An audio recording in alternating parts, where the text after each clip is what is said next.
Hi, everyone, and thanks for joining us on today's webinar, which is Unpacking the Surge in Salesforce Breaches, Threats, Tactics, and Defenses. So, Salesforce breaches have been making headlines recently. They've raised some important questions. What really happened? How secure is Salesforce? And what can organizations do right now to protect their Salesforce environments? That's what we're going to be talking about today. I'm Graham Smith, and I'm joined by my colleague Karmina Aquino. And together, we're going to break down what's behind the surge in these attacks, why Salesforce is an attractive target, and what practical steps can you take to strengthen your Salesforce defenses.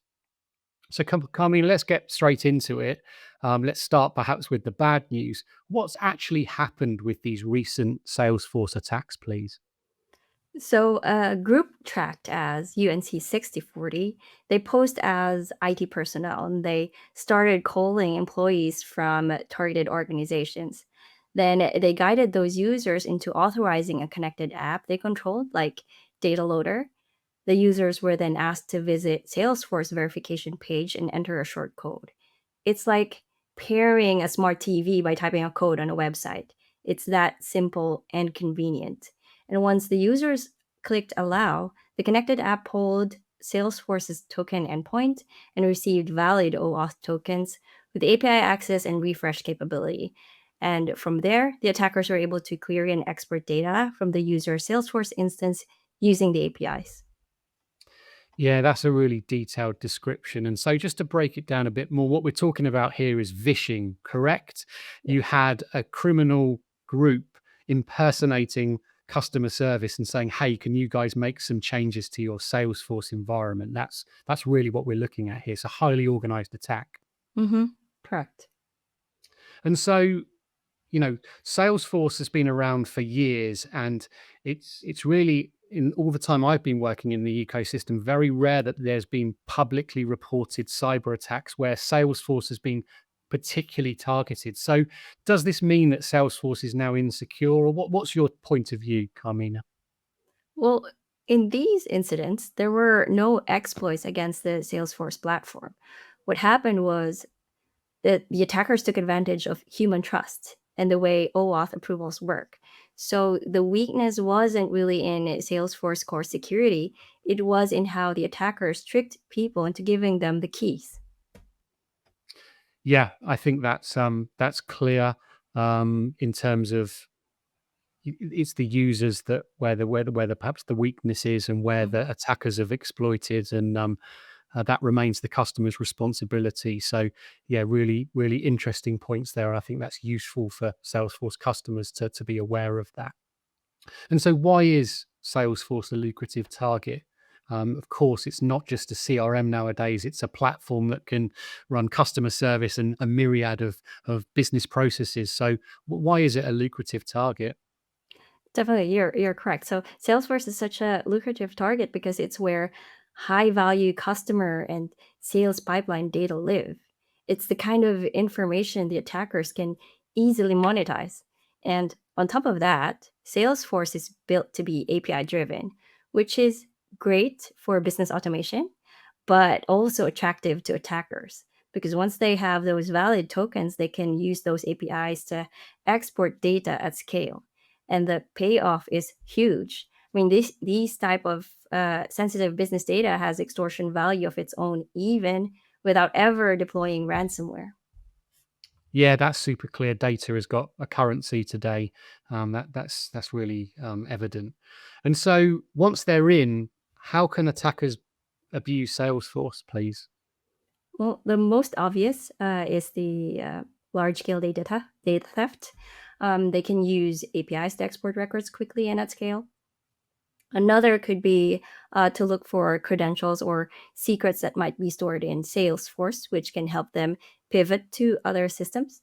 And then, given that Salesforce is a trusted platform, they can use it to deliver malicious content, which would make employees or partners more likely to click without thinking twice. Yeah, that's good advice there and good commentary. So, beyond this data theft, Salesforce can also be a channel for malicious content. That's what we help with here at WithSecure. How can organizations protect themselves against that? So once someone is inside the Salesforce instance, the malicious files or links can be uploaded and shared through the trusted workflows. And attackers love using those channels because the content that comes from, for example, Salesforce is often automatically trusted by employees and partners. And that's exactly why file and URL protection matters. It looks into what's moving through Salesforce. So even when an attacker has valid access via these token approved sessions, content scanning is the safeguard that keeps Salesforce from being turned into their delivery mechanism. Yeah, that's clear. So Salesforce takes on a lot of the security responsibility for a customer, but it doesn't do everything. And so, why doesn't Salesforce scan for malicious content? So I think a lot of people have already been talking about Salesforce taking a shared responsibility approach. So they provide the controls, the APIs, partner ecosystem. And so it's up to the users to decide when and how to apply deeper content inspection based on their own workflows, the sensitivity of their data. And that way, organizations can choose the level of protection that makes sense for them without impacting performance or privacy. Yeah, I think that's a good point. There's two things here that I take away often, and it's unique. Every single Salesforce customer has a unique security requirement and responsibility, normally based on their particular business processes that they're running on Salesforce. And then secondly, I think it's just super important that customers are aware of their responsibilities. So I think that's where there can sometimes be a disconnect between the Salesforce team or a security team at that organization. So where we see good security outcomes, it's where Salesforce teams and security teams at the same customer are working in harmony, are working together closely. Exactly. Yeah. So looking at the specifics of these attacks with kind of API integrations and abuse of those. What makes these OAuth access tokens so appealing to attackers? OAuth tokens are attractive because they're already valid. There are no brute force attempts, no failed MFA prompts. It's just Hmm. approved sessions that inherit the same access the user already has.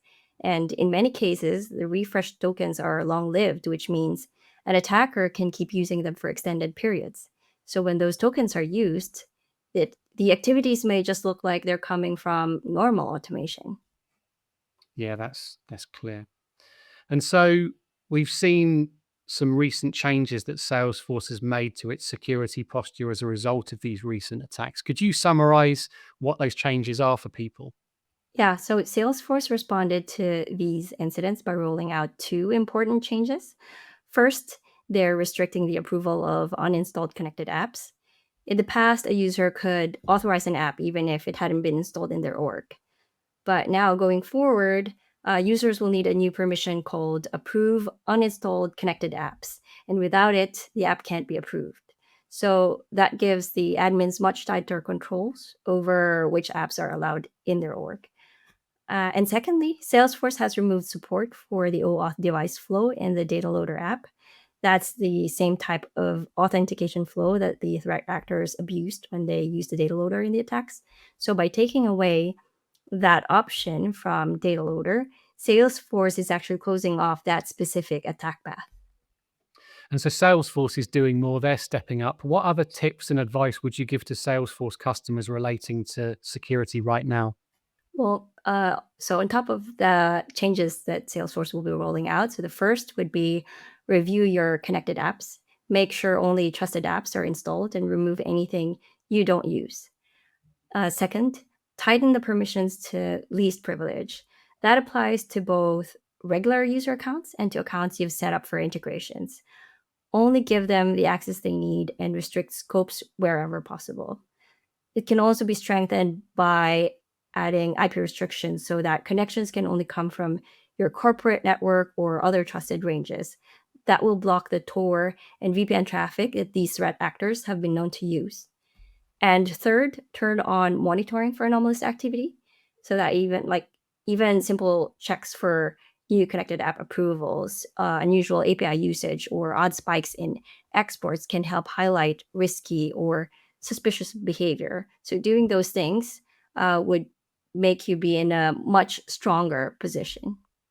Yeah, that's really good advice. Building upon that, Salesforce actually offers its customers 5 free integration user licenses. So, for example, if you're using something like DocuSign to sign contracts on Salesforce, you can assign one of those integration user licenses to your DocuSign API that's plugging into Salesforce. And like you've really pointed out, Carmina, really think about the permissions that you need to have for, in this instance, DocuSign. And again, least privilege is a good Mhm. approach to take, and that means that they're only going to have access, or that app is only going to have access that it needs, and not be malicious or can't be vulnerable in any way. So I think that's really good advice. Anything else, Carmina, that you would advise customers today when looking at Salesforce security? I think that since Salesforce is still rolling out those changes, just keep on the lookout and be ready to deploy those changes once they're out. Yeah, definitely. Cybersecurity is a function of quality, and it's an ongoing mission. So you can never do too much internal looking at your own security posture. I think the other practical thing that Salesforce customers can do is to speak to their Salesforce account executive, or speak to their implementation partner, or App Exchange experts like WithSecure. There's a wealth of Salesforce security knowledge out there. So there are people and tools that can really support you. In particular, before we close the call, wanted to pick out a couple of things really. One is that we've recently released a threat report which looks at Salesforce threats across H1. If you put into Google or your preferred search engine WithSecure Salesforce threat report, you'll find that. That should be really a useful resource to you. And also, you might want to look at our website, which is cloudprotection.withsecure.com. In terms of today's webinar, thank you very much for joining. Really appreciate you taking the time to be with us. And from Carmina and myself, it's goodbye for now. Thank you.